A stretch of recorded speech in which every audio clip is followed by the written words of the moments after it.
The morning sun streamed through the large windows of the dance studio in Seoul. Gia moved across the polished wooden floor, her body flowing like water. She spun, leapt, and landed without making a sound. 20 pairs of eyes followed her every movement. The other dancers tried to copy what she did, but no one could move like Gia. "Again," said the dance teacher, Mr. Park. "Watch how Gia seems to float when she jumps. It is as if gravity loves her too much to pull her down quickly." Gia smiled at his words. She had heard this many times before. Since she was a small girl, people said she had a special relationship with gravity. When she danced, she seemed to belong more to the air than to the earth. After practice, Gia walked home through the busy streets of Seoul.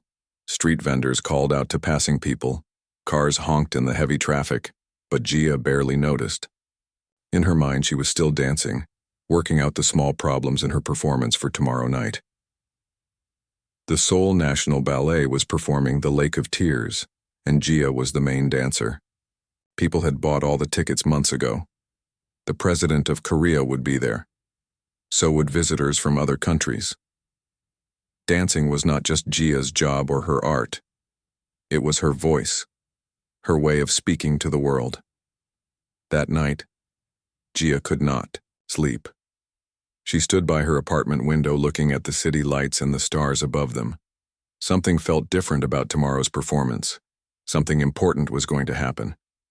She did not know what it was, but she felt it in her bones. The next day passed in a blur of last practice, makeup, and costume fitting. Before Gia knew it, she was standing in the wings of the stage, waiting for her music to start. The theater was completely full. Row after row of faces looked up at the stage, waiting. Gia took a deep breath and closed her eyes. When the first note of music played, she stepped onto the stage and became someone else, a spirit of the lake made of water and moonlight. For the next 2 hours, Gia danced as she had never danced before. When the performance ended, the audience stood up as one. The sound of their clapping was like thunder. Flowers rained down on the stage. Gia bowed, her heart so full she thought it might burst. As she straightened from her final bow, she noticed them. In the back of the theater, much taller than any human, stood 3 figures that shone like glass in the light. They did not clap.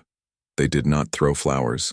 They simply watched with eyes that glowed softly blue. Later, at the reception, after the show, the strange visitors came to speak with her. "I am Lumen," said one of them in perfect Korean, though its mouth did not move. The sound simply appeared in the air. "We are Navarians. We have traveled very far to witness the art forms of Earth." Gia looked up at the being. It stood nearly 3 meters tall. Its body was like crystal, with angles and flat planes that caught the light and broke it into small rainbows. Inside its clear chest, colors moved and swirled like the northern lights she had once seen in a nature film. "It is nice to meet you," Gia said, bowing slightly. "Did you enjoy the ballet?" "Enjoy is not the correct word," Lumen said. "We experienced it as a new form of mathematical expression. Your movements create patterns that we find fascinating." More Navarians arrived on Earth in the following weeks. They came in ships that looked like giant teardrops made of silver. They spoke of peace and cultural exchange. They met with world leaders and visited many countries. Everywhere they went, they watched human artists, dancers, musicians, painters, actors. The Navarians announced a special program. They would take a small group of Earth's best artists to visit their home planet, Navaria. There, they said, human art would be shared with their whole civilization. When Gia received the invitation, she could hardly believe it. Out of all the dancers in the world, she was one of only 3 chosen to represent Earth's dance traditions. "You must go," Mr. Park told her when she called him with the news. "Think of what you might learn. Think of dancing under the light of another sun." The day of departure came quickly. Gia stood with the other chosen artists, 24 humans in all, at a special launch site built just for this event. Thousands of people had come to see them off. News cameras broadcast the event worldwide. The Navarian ship waited for them, its silver surface reflecting the blue sky of Earth. It had no visible doors or windows, but as the group approached, a section of the wall simply disappeared, showing a bright entrance. Lumen stood there, its crystalline body glittering. "Welcome, honored artists of Earth. Please enter. Your journey to Neveria will take 14 of your Earth days." Inside, the ship was beautiful and strange. The walls glowed with soft light. The floors felt slightly springy under their feet. There were no sharp corners anywhere. Everything curved gently into everything else. The humans were shown to their quarters, small but comfortable rooms with beds that molded themselves to fit each person's body perfectly. There were no windows, but one wall of each room showed a view of Earth as they left it behind, growing smaller by the minute. The first few days of the journey passed pleasantly. The Neverians were perfect hosts. They provided excellent food. They arranged areas where the artists could practice their skills. They asked many questions about human art and culture. Gia spent hours each day in a room the Neverians had set up as a dance studio. The floor was not wood, but some material that gave just the right amount of spring. The walls could become mirrors when she wanted to see her form. On the 5th day, things changed. The ship entered what Lumen called fold space, where normal rules of physics did not apply. The view of space on their walls disappeared, replaced by swirling colors that made some of the humans feel sick. On the 7th day, the Neverians began to act differently. They watched the humans more closely. They took readings with strange devices. They asked more specific questions about how it felt to create art. On the 10th day, Gia woke up to find Lumen standing over her bed. "The preliminary tests show that you have the strongest artistic signature of all the humans," Lumen said. "You will be the first to undergo the exchange process when we reach Neveria." "Exchange process?" Gia asked, suddenly afraid. "What exchange process? This was supposed to be a cultural visit, a performance tour." "And so it is," Lumen said. Its voice was still flat and calm. "You will give us your dance. We will give you understanding." 3 days later, the ship arrived at Neveria. Through the wall screens, Gia saw a planet of deep purple oceans and pale green lands. Above the surface, floating cities hung like jewels, connected by threads of light. The humans were separated as soon as they left the ship. Gia was taken to a white room that looked like a laboratory. Cold metal tables held strange equipment. The walls were lined with containers filled with glowing liquids. "Please do not be alarmed," Lumen said as other Neverians entered the room. "The extraction process will begin now." "Extraction?" Gia backed away until she hit a wall. "I don't understand. I came here to dance for your people." "Yes," Lumen said, "and we will have your dance. All of it. Every component that makes it possible." The Neverians moved toward her. Their crystal hands reached out. Behind them, on a large screen, words appeared in both Neverian symbols and Korean. Project Artistic Essence, Extraction, Subject, Human Dancer, Phase 1, Gravity Removal, Phase 2, Sensory, Surface, Neutralization, Phase 3, Internal Rhythm Extraction. As the Neverians surrounded her, Gia realized the terrible truth. They hadn't come to Earth for cultural exchange. They had come to take human art apart, piece by piece, to see how it worked. The last thing Gia saw before they put her to sleep was a Neverian voice notation on the screen. "Begin with the gravity. The way she defies it is the foundation of her dance." Gia woke slowly. Her mind felt foggy, as if she had slept for a very long time. She tried to open her eyes, but they felt heavy. When she finally managed to lift her eyelids, she saw only bright white light. "The subject is conscious," said a voice that seemed to come from everywhere and nowhere. Gia tried to sit up. That was when she realized something was terribly wrong. Her body did not respond properly. When she tried to move, she did not feel the weight of her limbs or the pressure of her body against a surface. It was as if she was floating. "Where am I?" she tried to ask, but no sound came from her mouth. She could feel her lips moving, her tongue shaping words, but there was only silence. A face appeared above her. It was Lumen, the Neverian who had first approached her after her performance back on Earth.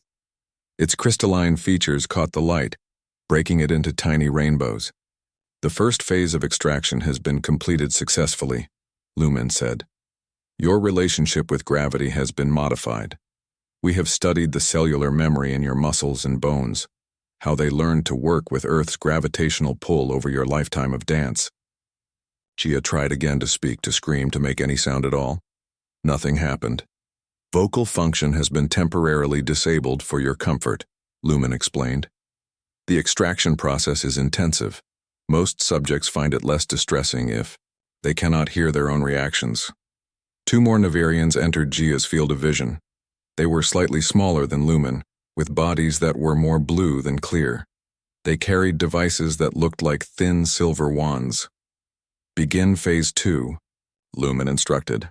One of the blue Nevarians moved a screen into position where Gia could see it. On the screen was a diagram of a human body. Patches of color moved across the skin of the diagram, changing from red to green to blue. The skin is remarkable, the Nevarian said. Millions of nerve endings, all working together to create a complete, sensory picture. For a dancer, the skin is a critical instrument. It feels the air as the body moves through it. It senses the floor, the temperature, the presence of other dancers. The other blue Nevarian waved its silver wand over Gia's arm. She saw the wand move, saw it touch her skin, but felt nothing at all. The sensory neutralization is proceeding as expected, the Nevarian reported. We are mapping the nerve pathways as we go. The data is exceptionally rich. Gia wanted to scream, to fight, to run away, but her body would not obey her commands.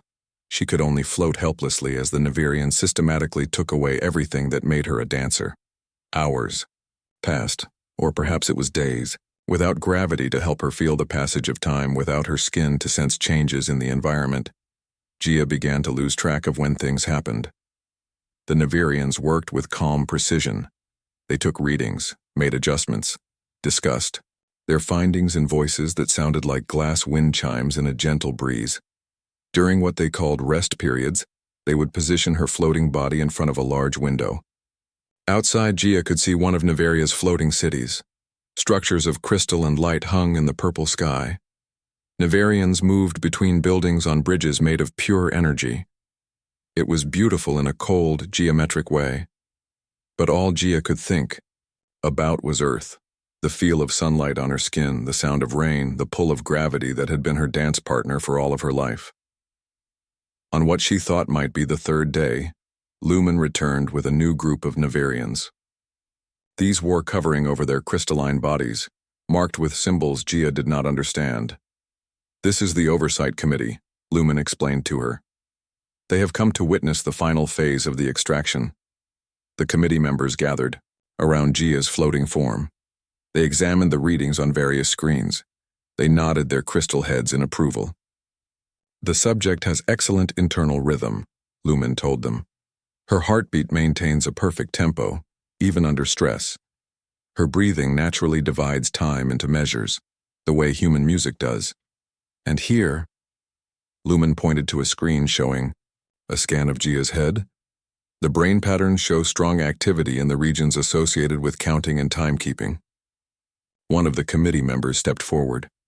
This Nevarian was taller than the others, with a body that seemed more white than clear. I am Director Sun, it said. I oversee all artistic extraction projects. Your contribution to our understanding will be significant, human dancer. Gia tried once more to speak, to beg them to stop, to ask why they were doing this, but still no sound came. Begin the vocal extraction, Director Sun ordered. New machines were brought into the room. These were larger, with components that pulsed, with soft blue light. The Nevarians positioned them around Gia's throat. In human dancers, the voice is the keeper of rhythm, Director Sun explained, as if giving a lecture. Even when they dance in silence, an internal voice counts the beats, maintains the tempo. This voice originates in the vocal cords. The muscle memory of speech and song creates a framework for all movement. The machines hummed to life. Gia felt a strange vibration in her throat, as if something was being pulled out of her. It did not hurt. She could no longer feel pain thanks to the sensory neutralization, but she knew that something precious was being taken away. On a nearby screen, a glowing blue line appeared. It pulsed and moved, forming patterns that reminded Gia of sound waves. "There," said Director Sun with satisfaction. "That is the essence of her internal rhythm. Record it." When the machines were finally turned off, Gia knew that something fundamental had changed. She could no longer hear the beating of her own heart. The rhythm of her breathing, which had always been a kind of music to her, was gone. Even her thoughts seemed to move differently, without the underlying beat that had been with her since birth. "The extraction is complete," Lumen announced. "All 3 components have been successfully harvested." Director Sun approached Gia again. It studied her with its glowing eyes. "Remarkable," it said. "The human appears intact, yet we have removed the gravity from her cells, the sensation from her skin, and the rhythm from her voice. By all measures, she should no longer be capable of dance." Lumen moved a small device near Gia's head. "We are adjusting your vocal function," it told her. "You will be able to speak again, but not to produce rhythm. Your words will have no music, no cadence." A moment later, Gia found she could make sounds again. "Why?" she asked. Her voice sounded strange to her, flat, monotone, like a computer. Speaking. "Why have you done this to me?" "For knowledge," Director Sun replied simply. "For art. Your components will be studied, replicated, used to create perfect dance performances that can be experienced by all Navarians." "You cannot take dance apart like this," Gia said in her new emotionless voice. "Dance is not just gravity and skin and voice. Dance is—" But she stopped. How could she explain what dance really was? How could she make these crystal beings understand that they had missed the most important part? "The subject will be moved to long-term observation," Director Sun instructed. "Monitor for any signs of residual artistic function. Though I doubt there will be any. We have been very thorough." As the Navarians prepared to move her to another location, Gia caught a glimpse of herself in a reflective surface on one of the machines. She hardly recognized what she saw. Her body floated limply, her skin pale and somehow flat-looking without sensation. Her eyes were the only part of her that still seemed alive, burning with an emotion the Navarians had not managed to extract: determination. They had taken her gravity, her skin, her voice, but they had not taken everything, not yet. Gia floated in her observation chamber for what felt like weeks.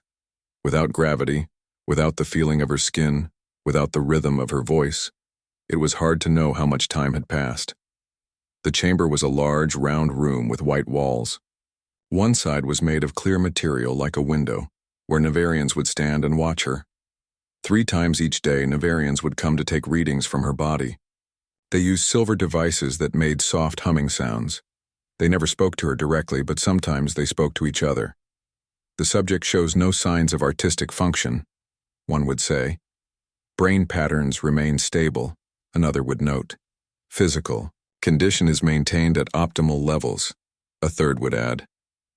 After they left, Gia would be alone again with only her thoughts. She thought about Earth, about the dance studio in Seoul, about the feeling of the wooden floor under her feet. She thought about music and how it used to flow through her body. She thought about gravity, her old friend and dance partner.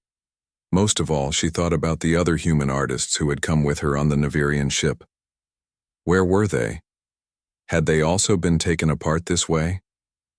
One day, instead of the regular team of Navarians, Director Sun came to her chamber. It stood at the window for a long time, just watching her float. "Can you understand me?" it finally asked. "Yes," Gia replied in her flat, emotionless voice. "The other human subjects are responding as expected," Director Sun said. "None have shown any residual artistic function after extraction. You are all remarkable specimens." "We are not specimens," Gia said. "We are people, artists. What you have done to us is wrong." Director Sun tilted its crystal head. "Wrong is a human concept based on emotional response. We seek knowledge. The components we have extracted from you and the others will help us understand art in its most basic form. You understand nothing, Gia said. The Navarian seemed surprised by her words. We have studied your dance at the cellular level. We have mapped every nerve pathway that allows you to feel movement. We have recorded the precise rhythm of your internal voice. What could we possibly not understand? Gia wanted to explain. But how could she make this being understand what art really was? It was not something that could be taken apart and studied. It was not in her cells, or her skin, or her voice. It was somewhere deeper, somewhere the Navarians had not looked. After Director Sun left, Gia made a decision. If she could not explain what dance really was, perhaps she could show them. The next time the regular team of Navarians came to take their readings, Gia did something unexpected. As they stood at the window with their silver devices, she began to move. Without gravity, movement was strange. She could not push against the floor. She could not feel the air around her. She could not hear the rhythm of her own breath. But still, she moved. At first, her movements were clumsy. Her body drifted in ways she did not intend. But slowly, she began to understand this new way of being. Without gravity, she could float in any direction. Without skin sensation, she moved not by feeling, but by pure intention. Without rhythm, she created a new kind of timing based on the beating of her heart. The Navarians at the window stopped their work. They stared at her with their glowing eyes. One of them touched a panel on the wall, and Gia heard its voice through a speaker. Subject appears to be experiencing muscle spasms, it said. Possible neurological side effect of extraction. No, Gia said. I am dancing. The Navarians looked at each other. Their crystal bodies seemed to shimmer with confusion. Impossible, one said. Dance requires gravity for resistance, skin for feedback, voice for rhythm. All these have been extracted.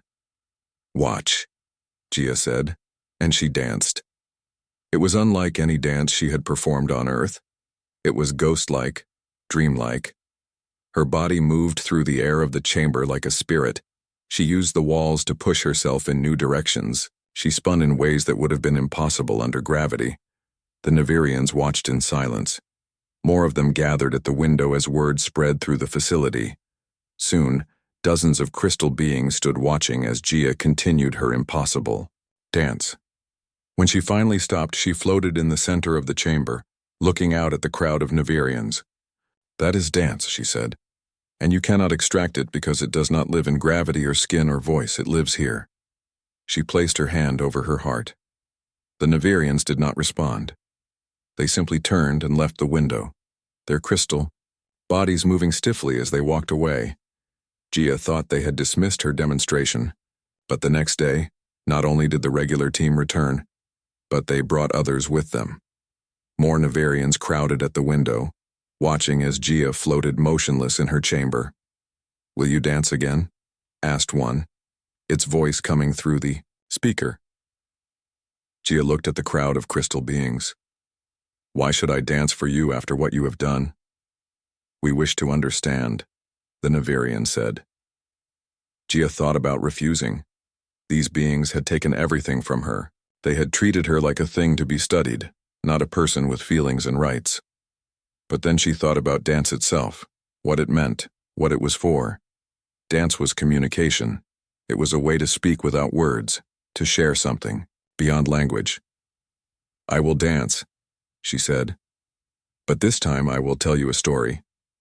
And she began to move again. This time her dance had purpose, meaning.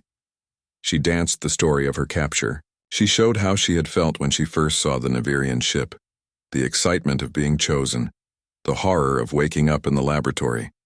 She danced her pain, her loss, her anger. As she danced, she noticed something strange happening to the Navarians at the window. Their crystal bodies, usually so still and controlled, began to vibrate slightly. The light that passed through them changed, shifting to colors she had not seen them display before. Deep blues, rich purples, bright yellows.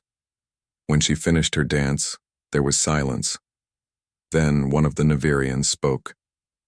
I felt something, it said, sounding confused. while watching the movement. A response that is not logical. Emotional response detected, another confirmed, as if diagnosing a disease. Recommend immediate analysis. The Navirians left quickly after that, but Gia knew something important had happened. She had reached them somehow, touched something in their crystal bodies that they did not know was there. Over the next few days, more Navirians came to watch her dance. Some came in groups, some came alone.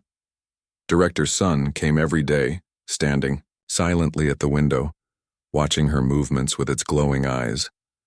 One day, Gia was surprised to see other humans being brought to watch her. They were kept on the other side of the window with the Navirians, but she recognized them. Tam the painter, whose hands now moved as if they could not feel the brush they held. Hyun the musician, whose eyes had a vacant look as if she could no longer hear the music in her mind. "See," Director Sun told them. "The dancer still dances despite extraction. We are investigating this anomaly." Tam looked at Gia, floating in her chamber. His eyes widened with understanding. Slowly, he raised his hand and made a small motion, as if painting on an invisible canvas. Hyun watched Gia's dance, and a small smile appeared on her face. She tapped her finger against her leg, creating a silent beat to match Gia's movements. Gia realized then that she was not alone in her resistance. The other human artists were finding their own ways to create, despite what had been taken from them. The Navirians had extracted the physical components of their art, but they had missed something essential, the human spirit that drove the art in the first place. As the days passed, more humans were brought to see her, and each time they left with a new fire in their eyes, a new determination in their movements. A silent rebellion was beginning, spreading from artist to artist, chamber to chamber. The Navirians did not understand what was happening, but soon they would. Director Sun stood before the Navirian Science Council. The large chamber was filled with the most important scientists on Naviria. Their crystal bodies shimmered in the light that came through the high windows. The human subjects continued to show unexpected responses, Director Sun said. Despite complete extraction of all artistic components, they persist in creating art. The head of the council, a tall Navirian with a body that seemed to contain more colors than the others, leaned forward. "Explain this phenomenon." "I cannot," Director Sun admitted. "It defies our understanding. The dancer Gia has had her gravity, skin sensation, and voice taken from her. Yet she continues to dance. The painter Tam can no longer perceive color, yet he creates images using light reflections. The musician, Hyun, has had her hearing extracted, yet she composes by feeling vibrations. Perhaps the extractions were incomplete, suggested another council member.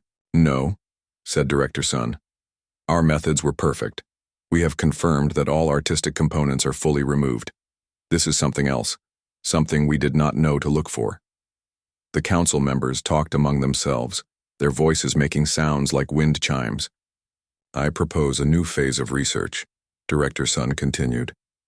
"I wish to study not just the components of human art, but the response to it, both in humans and in Navirians."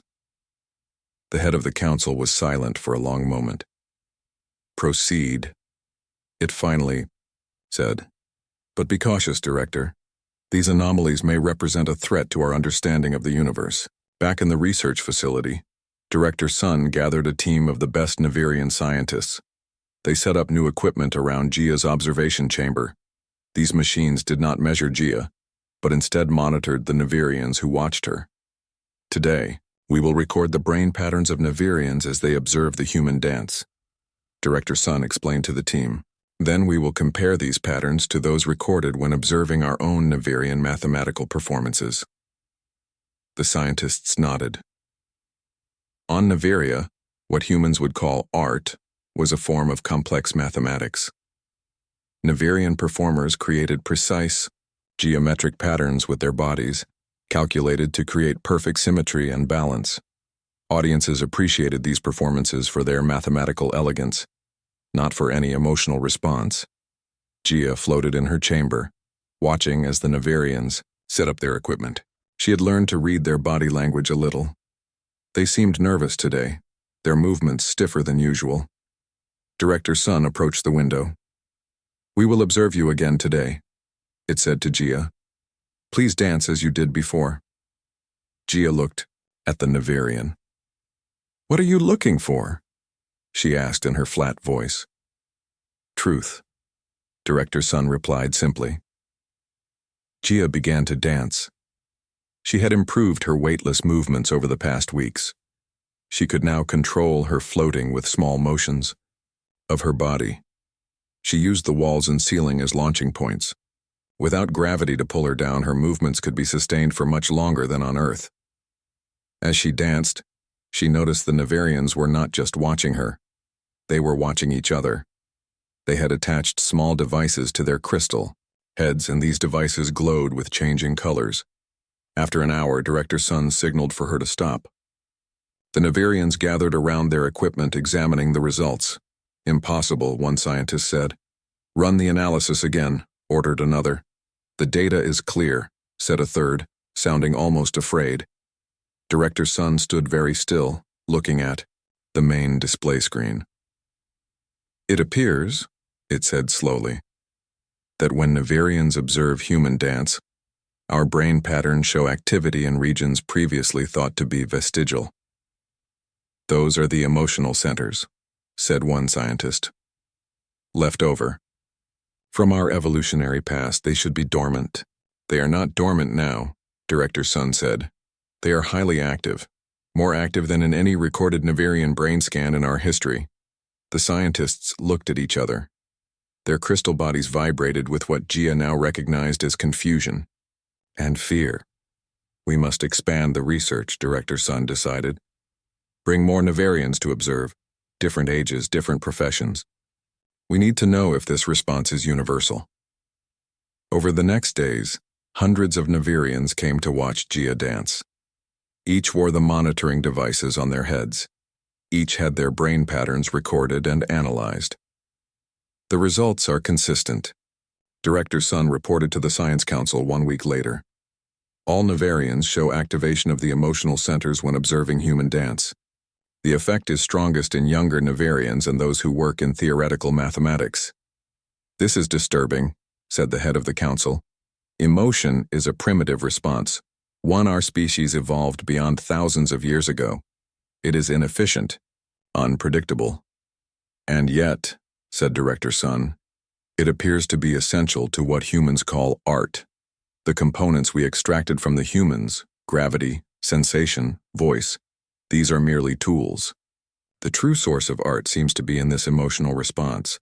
The humans create it, and we, surprisingly, can perceive it. This research must be contained," decided the head of the council. "Limit the observers to your scientific team only. No more public viewings." But it was too late. Word had spread through the floating cities of Navaria. Navarians were curious about the human artists who could still create after extraction, about the strange feelings they might experience by watching them. Unauthorized Navarians began to appear at the research facility, asking to see the human dancer.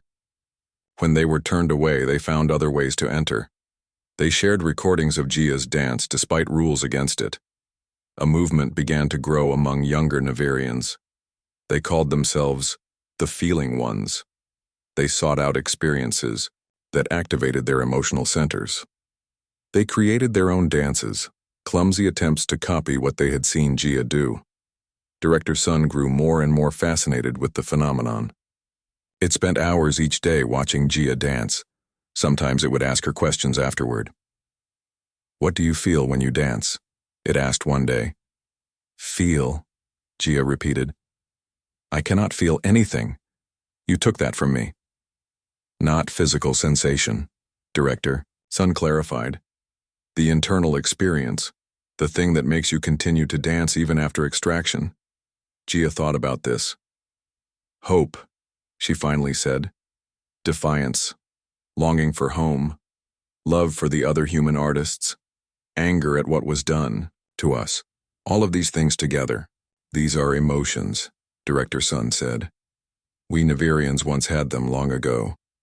We believed they were inefficient, so we evolved away from them. But now I wonder if we lost something important when we did. On that day, something strange happened. As Gia danced, she saw Director Sun watching her with its glowing eyes. And then she saw something she had never seen before. From the edge of the Navarian's crystal eyes, a small drop of liquid formed. It grew larger, then fell, running down the flat plane of its face. Director Sun touched the wet trail with one crystal finger. It looked at the moisture with wonder. "What is happening to me?" it asked. "You are crying," Gia said, remembering the words from the title of her performance back on Earth. "The Lake of Tears." "Crying," repeated Director Sun. "A physical manifestation of emotion. I have only read about this in ancient Navarian texts. It has not been observed in our species for 10,000 years. The other scientists gathered around Director Sun, amazed by what they were seeing. Some backed away in fear. Others leaned in with curiosity. "I must understand this," Director Sun said. It touched the tear again, then looked at Gia floating in her chamber. "I must understand you." That night, as Gia floated in the darkness of her chamber, she heard a sound at the door. The door slid open, and Director Sun entered. It moved to the center of the room, standing directly in front of her. "I have made a decision," it said. "Beginning tomorrow, we will reverse the extraction process. We will restore what we have taken from you and the other humans." "Why?" Gia asked, not daring to hope. "Because I now understand that we did not advance beyond emotion as we have always believed," Director Sun said. "We suppressed it, and in doing so, we lost something essential. Something you have shown me is worth recovering."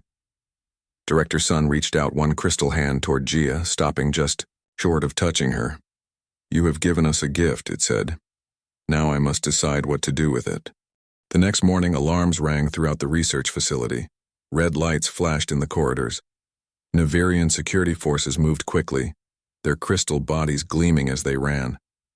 "The order has been given," one security officer told another. "We are to terminate all human subjects immediately. The emotional contamination must be contained." In her chamber, Gia woke to the sound of the alarms. She floated in the center of the room, unable to feel afraid but knowing that something was wrong. The door to her chamber slid open. Director Sun rushed in, followed by 3 younger Navarians. They all wore the mark of the Feeling Ones on their crystal bodies, a small blue spiral where a human heart would be. "We must hurry," Director Sun said. "The Science Council has ordered your termination. They fear the changes you are causing in our society." "Termination?" Gia asked, her flat voice not showing the horror she felt inside.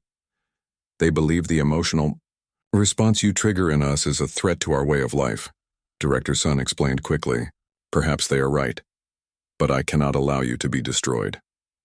One of the younger Navarians moved to a control panel on the wall.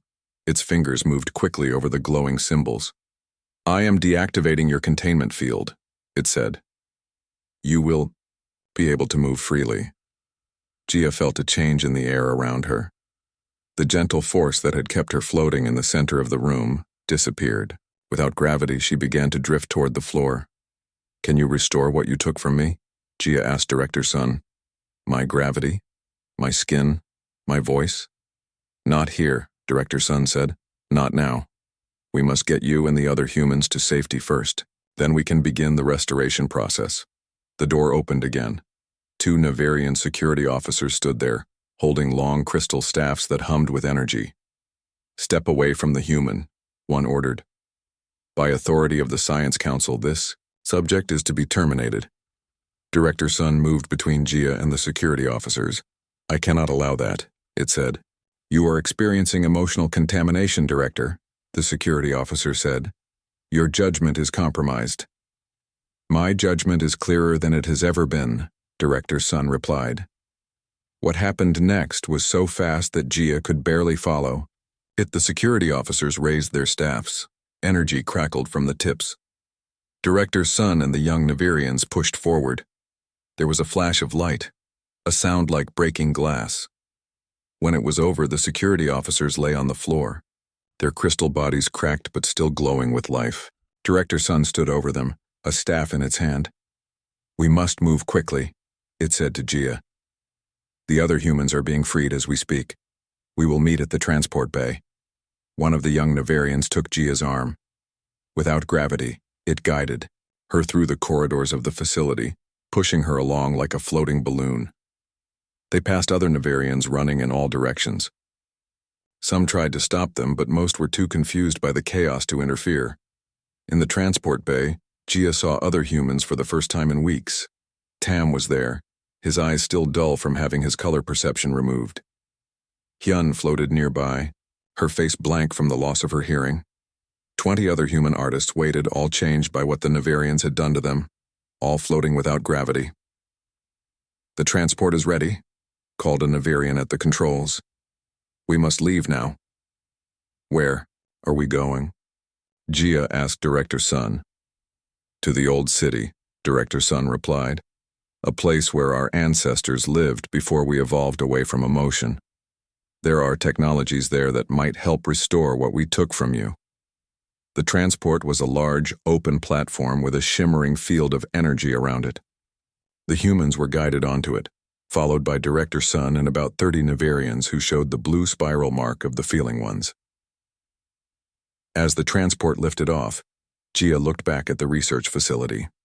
More security forces were arriving. Crystal staffs fired beams of energy at the departing transport, but they hit only the protective field around it. "The old city is not far," Director Sun told the humans. "It has been abandoned for thousands of years, since our society chose logic over emotion. Only a few researchers ever go there now." The transport moved quickly over the landscape of Navaria. Below, Gia saw purple oceans and green lands.